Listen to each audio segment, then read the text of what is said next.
Now, African heads of state and business leaders are meeting in Rwanda for the second day of the World Economic Forum on Africa. This year's event is focused on preparing the continent for the digital era. The forum is hoping to stimulate growth by shifting focus from a dependency on commodities to other sectors like technology. A spokesman for the WEF says digital technology, especially through mobile phones, is already encouraging development.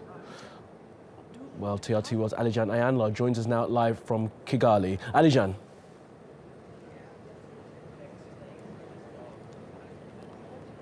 Kamali, here on day 2 of the World Economic Forum on Africa, business and political leaders, yes, they're talking about the fourth industrial revolution and how technology can help make the economies of the region more competitive, to transform them. But there is a stark reality, and that is 36 million Africans are facing hunger.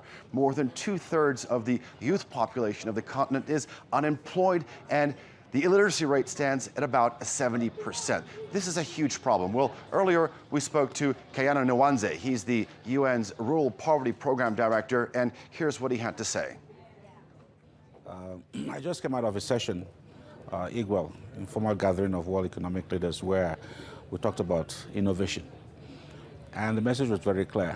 It's not just innovation for the sake of innovation. It's what it can do to create jobs, to feed people. The statistics that you just quoted, that's a reality, because Africa, in essence, is the lowest in terms of progress, making progress in terms of achieving the so-called MDGs that have been replaced by the SDGs. And the issues are very, very clear. Poor investment in agriculture, lack of investment in infrastructure, agricultural systems are performing at very low levels of productivity. So it's a question of really, and when you look at places like, for example, Rwanda, where things seem to be working, why is it working? Leadership. I think our greatest challenge, as far as I can see it, for Africa is having enabling leadership. Leadership that ensures that the policies are right, that they're implemented, that investments are in the right place, that has very good governance, and the rest of it. So the whole issue of, frankly, for me, it boils down to just this one point. For us to make progress in Africa, we have to have the right leadership, committed, visionary leadership.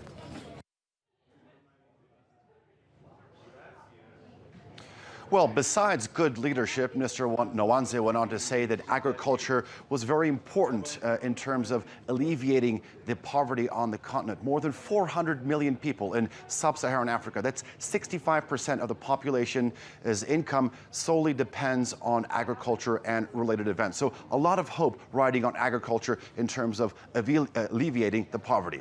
Kamali? Absolutely. Well, Alican for us in Kigali, thank you.